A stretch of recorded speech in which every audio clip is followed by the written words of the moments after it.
On today's episode of Gathering the Kings. What would you say to the person listening right now who's struggling putting a plan together for like next month? You created a multiple year exit strategy for your job, which included the last 2 or 3 years where you didn't need to be there financially, but you chose to be there strategically for the future self. What would you say to the person right now struggling with just making a plan for next month? What's up, everybody? I'm Chaz Wolf, Gathering the Kings podcast, coming to you today with my brother, my man, Bryant Dawson. How we doing, man? I'm good, Chaz, man. Thanks for having me on. Yeah, dude, I'm so thankful for this connection because it came organically, which I love organic relationships. I talk about it a lot here on the show, but because someone had gotten value from knowing me and someone had gotten value from knowing you, we made the connection. So I appreciate that. And actually, it's really funny. That person that connected us, I was just telling you a story about someone else that got some value, and I just in my mind clicked that it was the same person that connected us. Oh, that's excellent. Yeah. Anyway, no big deal. Bryant, tell us what kind of business that you got. Yeah, man. I was originally a former oil and gas project manager, traveled all over the world doing that. Spent tons and tons of my time doing that, so I didn't have any time to do anything else. And now what we do is fully vertical integration through real estate. So we have everything from the construction business to the property management to the real estate brokerage, then to our capital side. Yeah, he said that super humbly and low key. Dude is over there, has got divisions of armies over there just doing work and buying properties, managing properties. You got all kinds of stuff going on, man. So I'll toot the extra little tune there for you on your horn there, okay? Appreciate it. I appreciate Well, in all seriousness, you're a real estate king. And even inside of that, I loved how you just pointed out, obviously you have a pretty large construction portion of that business. And so you're going to be able to speak from angles of experience in multiple different industries, which is what the show's all about, man. This is where I come from as well. Before we get rolling into your story, Brian, I want to know, we talked about this briefly on the phone when we talked a month or two ago, whenever that was originally, but I want to know what the heartbeat is of Brian. Like, why do you wake up? Like, what's the deep, deep burning desire in you? Yeah, man, that's a good question. I live for a family first. That's our thing in through all of our businesses, and kind of oil and gas is kind of the same way. Yeah, So I bet. that's my burning thing is and the reason I created all the businesses and all the success that I've created has all been through trying to create more time, and mainly more time freedom for me Yeah. and my family. Why do you think that, basically that's your answer is what I want to know, but why do you think that family, or specifically time freedom with your family, is what keeps you up and what pushes you so hard? Like, why is that the case? Yeah. Well, we had our kids very young and jumped right into the workforce. And I worked a job working 84 to 100 hours a week, 7 days a Wow. week. And did that for 8 straight years with really no breath in between it. Wow. And you start to realize that that's not what it's about. So Yeah. You had no time freedom. none whatsoever. No, we were working about 330 days on the road a year. Wow. Pretty much lived in a fifth wheel all the time and traveled Yeah. around 40 different states, 9 countries. Wow. Okay. So your own circumstances, it didn't necessarily come from like your parents or a depravity in that way, but you literally didn't have what you wanted. So you said, I got to have it. Gotta have it, man. Gotta create it. You did all that with kids too, man. Yeah. 84 to 100 hours a week, 333 days on the road. Give us a little snapshot of that. What was that like? I'm sure that was rough on your wife and the kids, but Yeah. what does it look Well, like I now? mean, so we homeschooled. We made that Okay. decision really early on. We were doing that before homeschool was cool. Yeah. So thank God my wife was there with me. So we had a fifth wheel we traveled all around with, and my wife and kids traveled with me. So giving us Yeah. that family freedom. Yeah. So I love that's just such a simple answer. They came with me. keep, But it's and so we did- profound. We did try it to where they would stay, and it's so hard to do that. Yeah. And not to take away from your your family, your wife and your kids living in a fifth wheel for 8 years. Like, I'm sure that was a challenge in itself. I've lived in a trailer at points in my life, and I'm not trying to live in a trailer again, but let alone with family and young kids. So I guess what I'm saying is that, wow, first off, but you made it through. And then the simplicity of your answer there, I'm going to come back to this later when we talk about family, but you just integrated the two. You said, hey, come along with. You still were obviously at work and you had to do your thing, but you made the most of the situation given the grind that you were on. What do you think your kids have now because of that experience that they wouldn't have maybe if you didn't do all that? They have a profound drive, right? Both my kids are very driven. My daughter graduated high school a year early. My son he's pursuing a music career right now, and he's just unbelievably driven in that. I think that allowed them to see every single day I was up 4 or 5 o'clock in the morning doing my thing and work 12, 16-hour days to get back and do it all over again every single day. My kids are very understanding of that, understanding that life isn't free, and have a very good drive for that. Yeah. What do you think that they have now that you've been able to create time freedom for yourself? Man, that's a tough one. I don't know. We still work like crazy. Yeah. Yeah. You just do it because you want to. Yeah. Obviously we have goals, we have missions, we have KPIs that we try to hit, but we have a lot of fun too. We get to travel kind of on our own accord, and nobody really tells us where we're going to be and when we're going to be there or when we have to be back. Yeah. Love that. All right. Well, let's get into, I appreciate you kind of going, let me press on you a little bit on your why. I just think your circumstances we all have the story of as entrepreneurs, things that we've sacrificed, given up, but you've just got such a stark, like, here's where we were and here's where we are now. It's just pretty different, even though you're still high quality work ethic to the max probably, but that's entrepreneurs. And really, as the guys or gals listening right now that are maybe in a lower point in their business and they're thinking just one day, maybe I'll sit on the beach. That really doesn't exist. It's more of I just get to go to the beach whenever I want, but I love to build. That's why you're building a business. And so you're just in the early stages. Maybe later you have a little bit more time freedom like Bryant, but then it comes down to obsession and desires and goals and bigger targets and living a fulfilled, purpose-driven life. Okay. Tell us a little bit more of your story. I want to get into some practicals here, decision-making, that type of a thing, but you were in oil and gas for 8 years, then you transitioned to real estate. Tell us about the transition. Was it abrupt? Was it quick? Did you keep your job while you were doing it on the side? Give us that story. Yeah, so 100%. And that's why I said I traveled for 8 full years kind of doing this thing.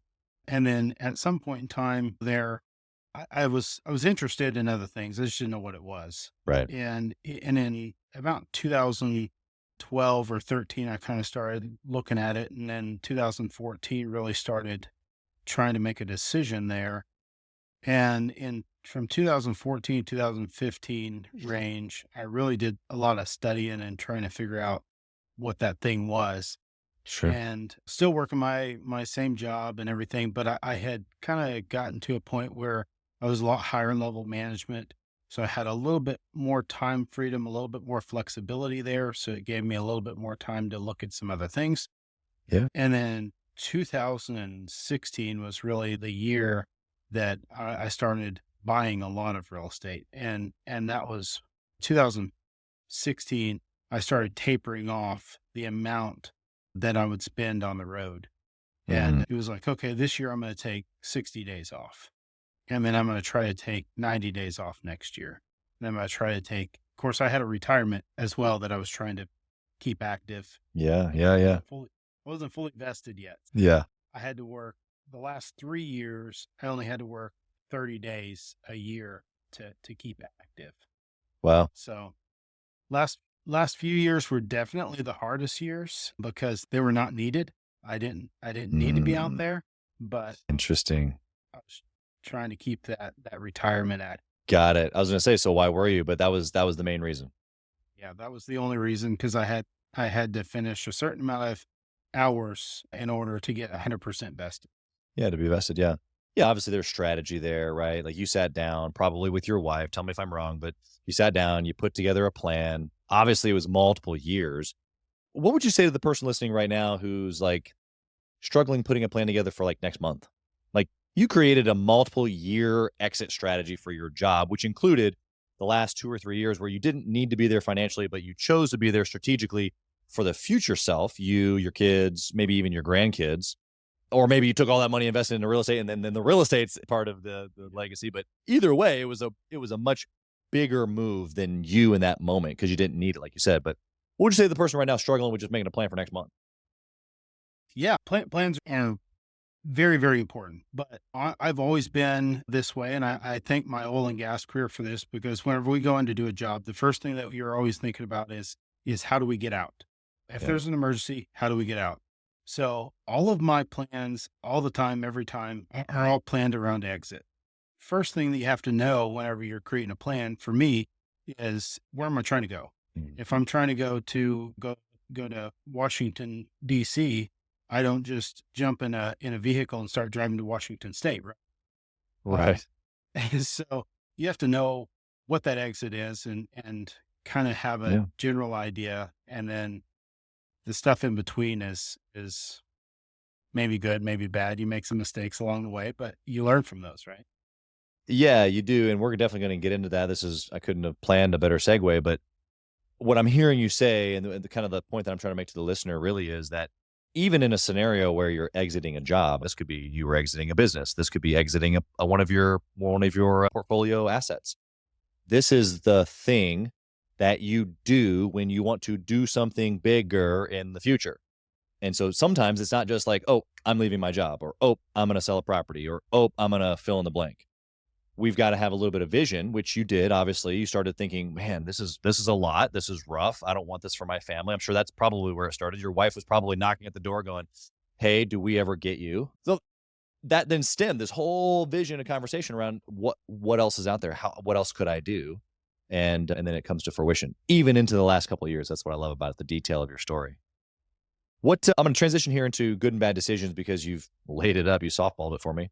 What was a good decision? We've just talked about planning, but give us like something super practical. You did this and it gave you this result, or it gave you a result that you would do over and over and over again, something that we can go apply to our businesses. Yeah. So a great decision from my side. Now I tell my team this, and anybody that comes on my team, and just people around me, is getting started. Right? That was probably the most simple thing that I could do, because I really did spend quite a lot of time thinking about it and thinking about it and putting together. I'm a big spreadsheet guy, so I put together spreadsheets and kind of planned it out. And you go on with that for a while, and they kind of call it analysis paralysis, right? Right. Yeah, just you got to get started. You gotta start somewhere, and you're gonna make mistakes along the way, but just getting Yeah. started. Yeah. Yeah. There's an overthinking to what we do. And probably you've experienced this even after you jumped, where you've overthought a situation. Is this continued Oh, for you yeah. where you've had to kind of like fight this off? It's continual. And I remember buying my first property, and that's like, oh, was that a mistake? I don't know. And then you sell whenever we flipped our first property. We started flipping initially. We flipped our first property, and you make a little bit of money. You're like, oh yeah, that wasn't a mistake. And Nice. then I remember buying my first portfolio of properties. I'm like, man. And the guy that I bought it from, we did some creative finance stuff on the deal, and he said, how many properties can you take on? I was like, we'll see. I don't know. But remember the first one I bought, I was like, man, this might have been a mistake, but Yeah. it worked out well. Yeah. Yeah. I was having a conversation with somebody this morning, actually. It's funny how certain connections that you have tend to connect early in the morning. I'm usually working out and maybe they are too, but we're like, hey, what you think about this? Or going back and Yeah. forth. And it was a very similar conversation, which is how do I, not necessarily how do I know that I made the right choice, but it's like, and for his case, it was more of a like, man, things are really working out. And how do I know this is going to last? And how do I know that? Because that's, in essence, it's the same lane of decision making, which is this going to all work out? What's the end going to look like? And I think that generally speaking, it's worked out for the most part with everything that I've done. Now, that doesn't mean that you just do whatever and it's all going to work. But inside of those decisions where you kind of questioned yourself, that first property that you flipped, the first portfolio company, when you left your job, I'm sure there was a little bit of a like, oh no, but it was backed by some research and some conviction around knowledge and detail and expertise. And maybe it was yours, maybe it was someone else's that was speaking into the deal. We still have to overcome that, but it's overcome with confidence and knowledge and data. Would you agree? I'd agree 100%. Yeah. There's definitely every decision, every decision that you have has a cause and an effect, right? Yeah. And you just have to make some good decisions there and really deduce the situation and decide, is the outcome of this going to be good or bad? And Right. does it move the needle enough to make it worthwhile? Yeah. Sometimes it does and sometimes it doesn't. And yeah, I think that's very important to really assess the situation and don't take those decisions lightly. Yeah. Move quickly at the same time. Yeah, there's a nuance there to that because like you said earlier, you can overthink the worst case scenario. I'm the same way as you, where I'm like, okay, let's put all the cards out on the table. What is the worst case scenario? Okay, I've got a situation here where maybe it all burns down, the property, whatever. Like, what's the absolute worst? I want to know worst case scenario times 10, and I want to not necessarily plan for that, but I want to have that in the mind, and I want to have a couple of contingencies going, if the direction starts to go that way, what's my game plan? Not necessarily planning for that, but having a game plan for it. And then to your point, then I can really press into, okay, well, I'm going to make this work. Right. And so I think underneath that, what we're both saying, there's a resoluteness or a definiteness to our decision making where it's like, maybe we're not like 100% certain that it's going to work out, but we're 100% certain that we're going to figure it out. Right. Oh yeah, 100%. That's probably been my saving grace through everything that I've ever done, right? I'm willing to admit that I don't know everything. Always have been really, really open to that fact. And It's good. It's true. yeah, but Chaz Wolf comes to me and asks me a hard question, which I like hard questions, and I don't know the answer. I'm not opposed to saying, "Hey man, I don't know the answer to that, but I'm going to find it." Right. And that I will do. I will find the answer to, or somebody that does know the answer and bring them in and Yeah. Love that. Yeah, there's a lot of qualities and principles that you've dropped on us here. I hope the listeners taking notes because although simple, very profound. What was a bad choice that you've made? You've obviously done a lot of deals. Most of them I'm sure have worked out, but there's been also moments in those deals. Tell us about a moment where it was not a great scenario. all in all, I think real estate has been really, really good for me. And I haven't had any like majorly bad deals in that. But one thing that I do know that we did wrong in the kind of over the years was we kind of planned this exit from oil and gas and our real estate journey happened relatively quickly to where we replaced my income in a short amount of time and our construction side was probably the biggest driver for that because Mm, there are very few operations that provide property management, construction, and kind of the operations and the entire thing kind of mixed together. yeah. So that was a driver for our growth. But we kind of lost sight. We kind of put our construction on autopilot just a little bit. And Mm, it was clipping along really well, and we didn't plan for pivot as well as what we should have.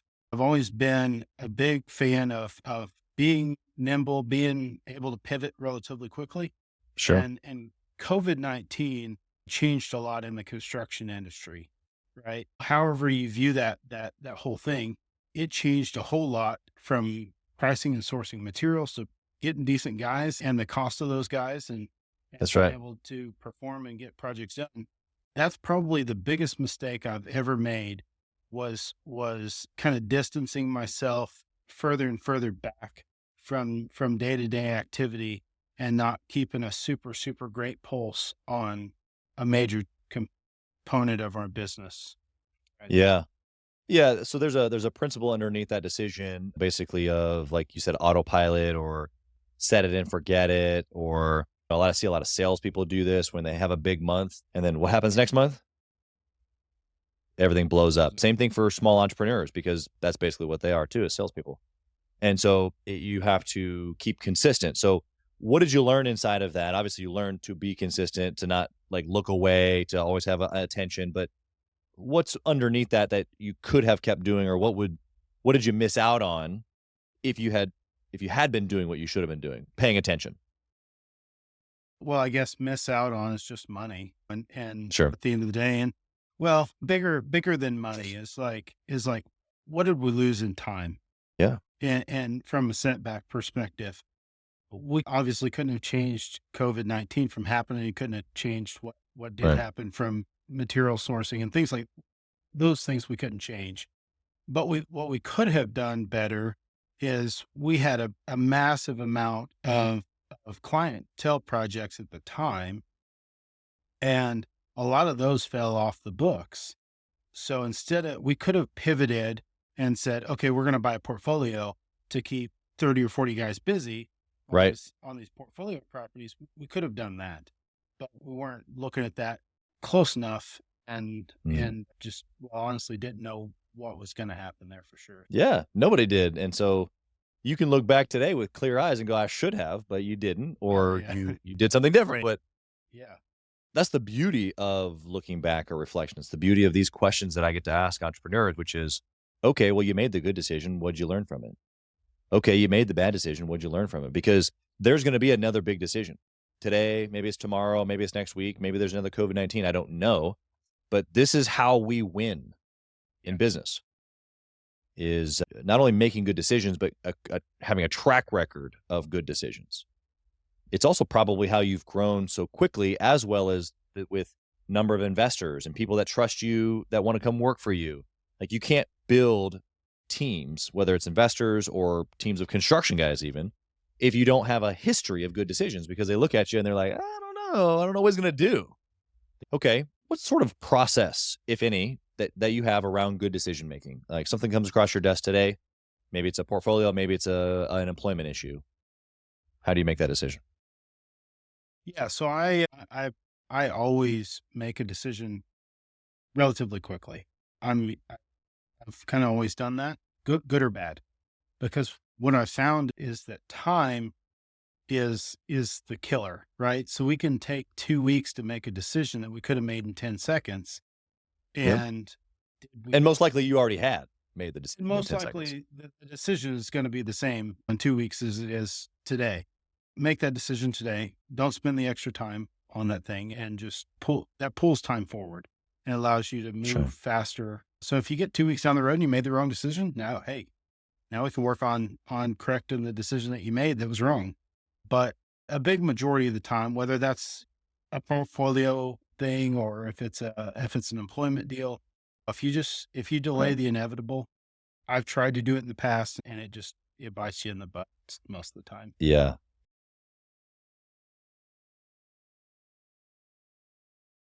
Hey, Chaz Wolf here. As many of you know, I have been on an absolute mission to help entrepreneurs from all across the country in many different industries level up their game and grow their business, and intentionally connect with other entrepreneurs. We do that obviously through the podcast, but we also have a peer-to-peer mastermind group specifically for 7 to 9-figure business owners. We are bringing some of the best and most successful entrepreneurs and minds together in a regular and a super intentional way to not only grow our network, but to be able to leverage. And at a certain point in business, success becomes about leveraging time, leveraging resources, leveraging key relationships. This is exactly what we're doing inside of the peer-to-peer mastermind group called Gathering the Kings, specifically for 7 to 9-figure business owners. So if that's you, if you're ready to level up your 7 to 9-figure business even to the next level and get around other big hitters just like you, I want you to go to gatheringthekings.com, fill out a short application, and it'll come to an application call with me, and I want to chat with you to see if it might be a good fit. Talk soon. Yeah, exactly. That's good. The speed is your friend. A lot of times the caveat to speed, or someone's pushback to speed, is that quality goes down. And I think that there's a limiting belief there. It can be true. I'm not saying that that doesn't exist. I'm saying that there's a limiting belief that they can't go together. You just described everything that I'm talking about. However, I'm sure there's been some decisions that you've made quickly and you go, oh, bummer. But then what do you do in that scenario? You keep moving? What do you do? Yeah, you just keep moving forward. You have to.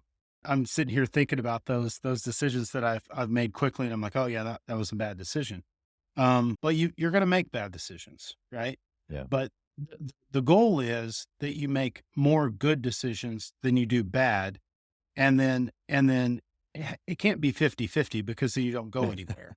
Yeah, that's It right. has to be like 80-20 or something like that. So if you make 20% of Yeah, your decisions are bad decisions and it didn't take up very much of your time, the 80% should outweigh it, and you're that's going to right. be further ahead in the Yeah. long run. Yeah, I mean, you're talking about investing, right? Like you're talking about investing or compounding good decisions. And and yeah, if you make 6 good decisions, 4 bad decisions, yes, that's more and over time that will outweigh, but man, it's a whole lot better or faster if you can go 80-20. Doesn't mean you have to be perfect. I think that's your kind of your underlying point is you don't have to be a perfect decision maker. We all make mistakes. We all know that. It's sort of super easy to say. It's super easy to bob and go, yeah, yeah, yeah. But like, that's real. Yeah. We're gonna make mistakes, and I have to remind myself. I can't get myself down and going, "Oh man, Chaz talks about good decision making. I'm a loser now." Like, well, no, that's not exactly how it works because even in the bad decision, you flip the script to perspective of, well, this is just part of the learning. I actually haven't made a bad decision. I just eliminated one of the things that I shouldn't do anymore. Thank goodness I now know not to do this anymore. And then I go implement not that, right? Yeah, probably the most important part about that is the thing that you just said is the implementation or the tracking of the information, right? Right. If you Yeah, yeah. know that it was a bad decision, you could build a KPI around that. You could build a SOP around it. Yeah. You could build some sort of performance piece around that that says, "Oh yeah, don't do this again. That's a really bad idea." Or maybe this is not so bad. So if it happens, there could be some lost lease or something like that. Yeah. You're never going to mitigate all of the bad decisions. The goal Right. is that you don't make the bad decision over and over and over and over again. Right. Yeah. Yeah. And I think also too, your point is just really, really practical. So I want to stay right on it for a second. The hunger to know those points so that you don't continue to do them, I think is a little bit over or understated because at the end of your projects, or for me, for a long time with Edible Arrangements, the franchises, it was after every major Valentine's Day, we sit down as a team and go, okay, well, how did it go? What do we not, what do we like? What do we not like? What do we want to repeat? What do we want to get rid of? For our construction company, it's the same. We finish a project and it's like, what went well, what didn't go well? Let's immediately eliminate or create SOPs around these things to keep us away from this because that can't happen ever again. Even in the podcast world or Gathering the King's Mastermind, we do an event that day. All the members are leaving and my team is getting together for dinner that day. And we're taking notes and we're dissecting back and forth. What brought value? What didn't? What do we do next time? What do we like? What do we not? Like all of everything that you just said is super practical. But it's not just doing it, but it's also the speed. Like do it fast and implement from that plan, right? Exactly. Yeah. And I have the industry that I was in previously to thank a lot for that because these are very, very short durational projects. You go shut down an oil refinery. They don't want that thing down for very long because it costs a lot of money. That's right. So every action, there's a reaction from it, right? And each thing parlays into another thing, and you have to know what those things are to have a successful project. Yeah. Yeah, that's so true. Okay, I want to go into our speed run here, ask you some questions. You talked about KPIs a few minutes ago. What is the one KPI you would pick to track forever and ever if you could only pick one? Probably time to money. Okay, explain. Time to money. So like whenever I'm going to use construction, for example, on this one. Whenever say we have 10 guys on a project, we want to know what the time to money ratio is on each man or meet Okay. each man hour, because Yeah. we can say, okay, we need $10 million in the pipeline and we need X amount of people to get X amount out the back end. Right. And if we're not tracking time to money, there's no way to predict that this year we did 10 million and next year we're going to do 15 million. And here's the things that we're going to change to do 15 million. Yeah. Yeah. So in essence, it gives you the trackers for kind of like the rest of the formula by knowing that one KPI, which answers my question. I think that this applies obviously to other businesses too, but there's a lot of contractors, commercial guys, even manufacturing. I think that this would like just super dial in. Give us just a smidge more because like you've obviously got this dialed in. You have a formula, so I'm going to try to extract a little bit more knowledge from you. You're talking to somebody that doesn't have a clue what you just said. Right. Right. Help Okay. them understand and implement it into their business. Yeah, every business is different as far as man hours, so we won't go too deep into like monetary Yeah. man hour piece. But Yeah. You should let's know that say, number is the point. You right, get like the listener needs to know that number. yeah, you have to know that number. So let's say that you come to a conclusion that man needs to make you or needs to gross revenue $250,000 a year or something like that. Now Right. you can take that, you can divide it out by 2,080 hours if that's the hours that the person is working. And now you Okay. can know what the production of that person needs to be. Right. Like everybody only has so much physical capability in their life. Like you're never going to take a $250,000 hammer swinger and turn him into a $5 million hammer swinger because he just doesn't have that much physical capability. Right. Right. You have to take that guy all the way down and I take it down to the minute. So I know every minute that the guy's swinging a hammer, we need to get X amount of minutes out of him in order to create that $250,000 or whatever that number is that we're trying to create in that Right. year.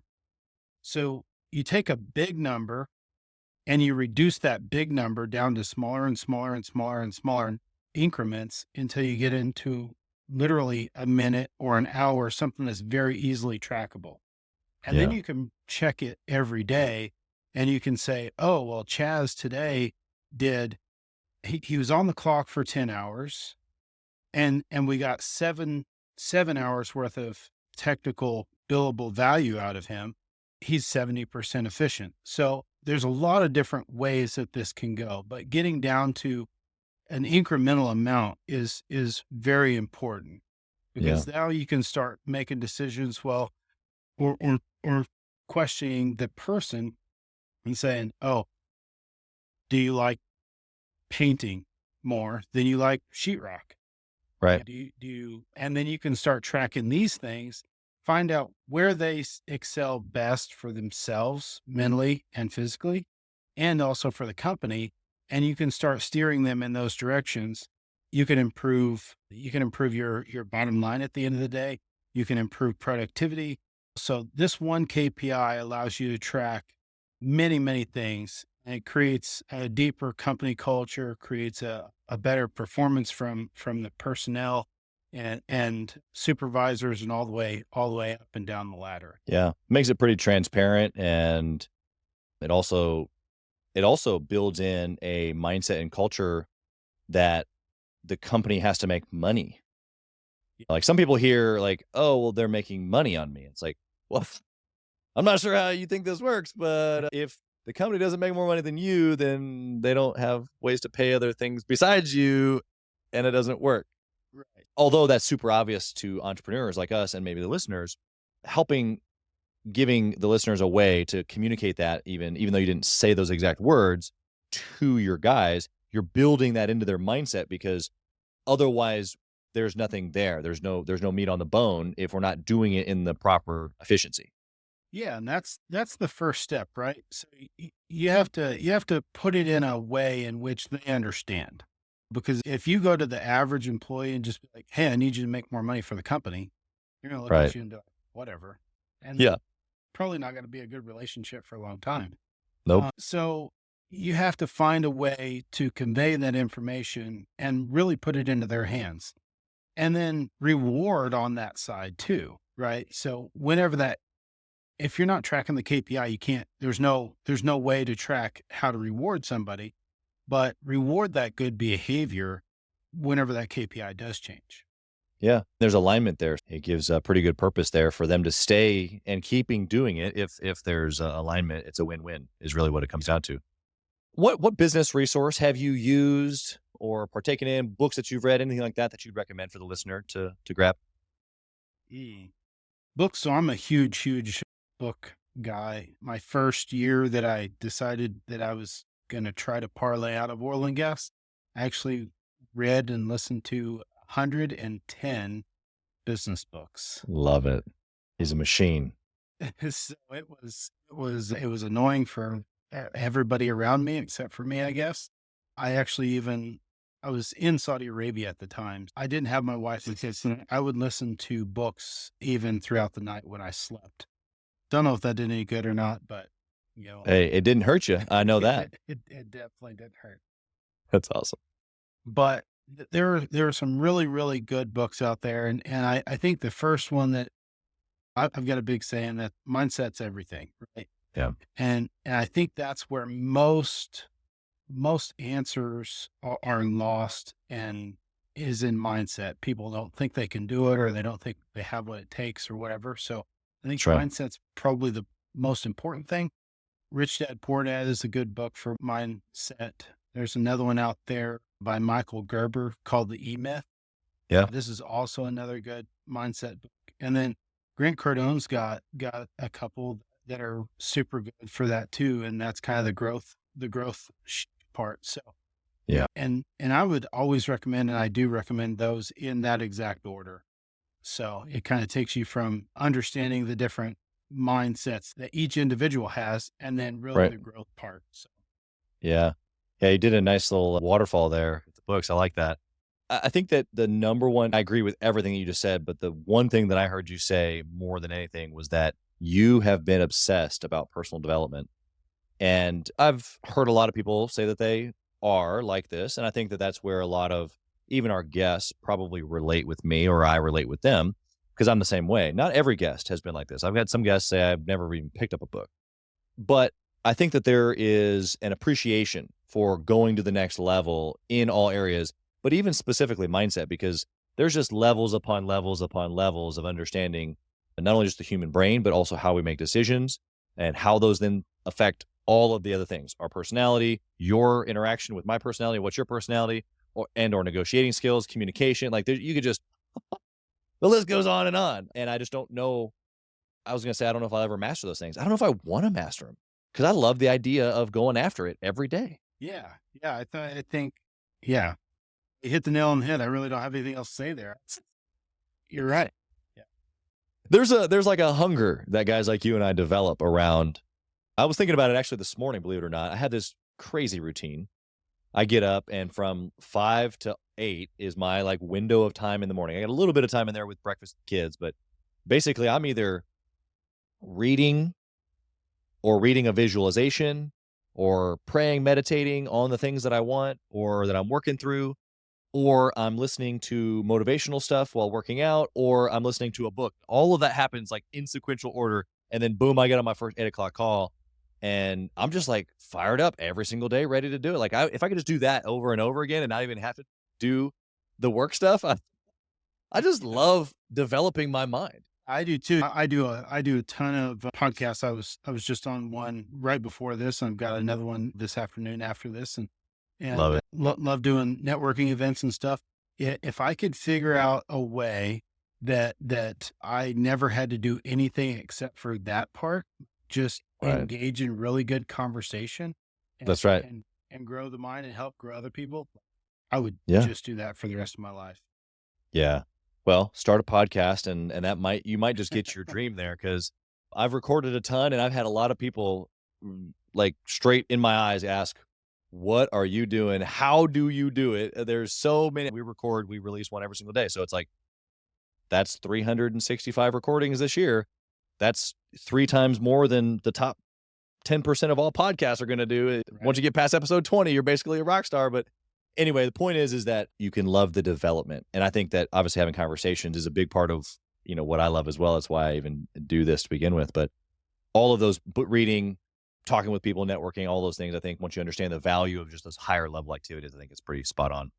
I want to bring our attention back to family. And as we kind of bring to a close here, this is going to be interesting because you and I align in so many areas when it comes to personal development, and then just obviously as we've built businesses and real estate and stuff. But my belief is that there is no balance, like that it's a myth. I was arguing, not really, but having a heated discussion with somebody about this a couple days ago. But the reality of it is that it doesn't exist. And even if we do obtain balance, it's like just for a couple of seconds as we're teetering.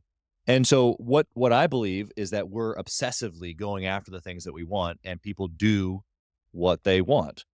This is what mindset is in a nutshell, even based on Think and Grow Rich. And so you and I have been obsessed about our family, our business. That's how we've been successful. You talked about the hours and the books and the decision making. But I want to know how you've been obsessed with your family at the same time, because I believe you can do it at the same time. And I want to know how you've done it. Yeah, so you definitely can. And it is this like balancing act or uh, there's we've tried to set schedule around it, which Yeah. has for us never really worked super, super well because stuff just comes up. You Yeah. never know when you have that construction issue that comes up or you have that investor call that comes up and so it's very hard to put something on a calendar that every day at 1 o'clock in the afternoon I'm going to do this thing for us. But at the same time, like we may say, okay, let's go for a walk like right after this or whatever. We're just going to do it. And that's not planned or anything. We Sure. just do Sure. that kind of stuff. Or like we may say, okay, well, we're going to go out west for a month. And everybody's like, okay, well, when did that come up? Oh, well, like yesterday. Just now. Yeah. And we work through this all the time. Me and my wife and my kids. It's like, okay, well, it's getting pretty tough that right now we haven't done a lot of things in the last X amount of time. And then we'll just do it. Yeah. But I think finding daily things is very, very important. And so we try to do little things every day that just kind of keep that connection. Yeah. I think you gave a really good picture there of that there have to be regular things as well as just the spontaneous, let's just go figure it out somewhere. There's joy in both of those. One's obviously more routine and builds differently than the other, but inside of that practical every day, like for us, that's dinner time. I have a routine with the kids every single night that we go through, date nights with my wife. What are maybe some of yours that are maybe on the more of the regular examples? Yeah, so my son, he's a aspiring singer, like I said. So he's doing shows almost every single weekend. So we're doing Love that it. thing. So it's kind of cool. We're going to different events and stuff like that pretty much every weekend.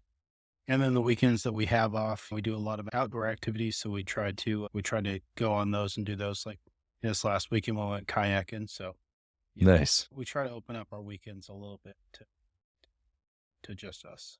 Yeah. It's cool, man. I got one last question here for you, Bryant. I want to know if you had the opportunity to go back in time and whisper in the younger Bryant's ear, what would you say? That's a good one. I'd probably just say go for it. Right? Just Yeah. go for it. What do you think that the younger Bryant needed in that whisper that he didn't have that you'd be giving to him? Well, I think as a young person, first of all, you don't know what you don't know, right?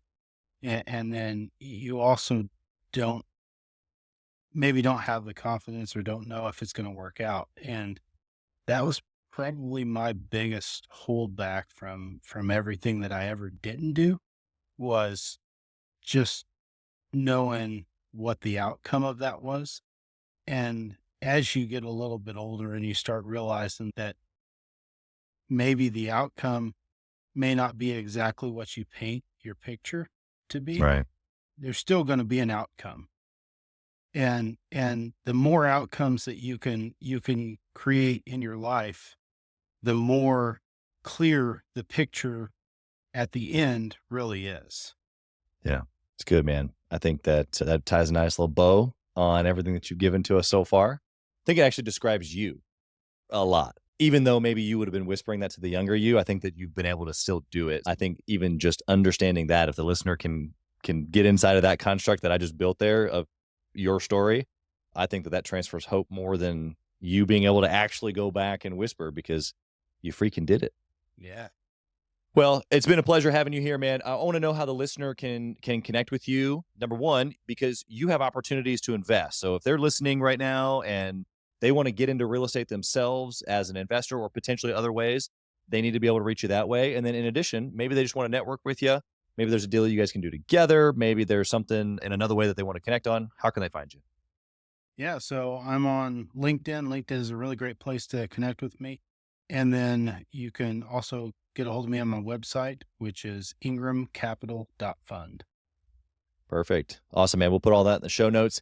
I love your mindset. I love your intensity, really. I can tell that we're going to run together and do things for the future in some capacity of some degree. So we'll have to figure out what that is. But thanks for being here, man. Blessings upon your family and all of your properties, everything you get your hand to, man. I appreciate you. Chance, thanks for having me. Thank you for listening to Gathering the Kings today. I hope that you were able to pull out a few nuggets to go apply into your business right away. More importantly, though, I hope that you're realizing that it takes more to be successful than just being by yourself, doing it all on your own, carrying the weight all by yourself. What I have realized, not only in my own journey from multiple businesses and multiple different industries, and now interviewing over 200 or 300 other very successful 7, 8, and 9-figure business owners, is that it's tough to do it alone. And so Gathering the Kings exists to bring together successful entrepreneurs. In fact, we are putting together 1,000 kings, specifically who are grateful but not done. We're intentionally assembling kings who fight tooth and nail for their business, family, and communities. And here's what we believe, that in the pursuit of excellence in those areas, that it ignites within us the responsibility to govern power and forge a lasting legacy. So if that relates and resonates with you, and you know that you need people around you, sharp, qualified, other very successful business owners, I want you to go to gatheringthekings.com. I want you to take a look at what we're doing and see if it makes sense for you to be part of our pursuit to 1,000 kings. Talk soon.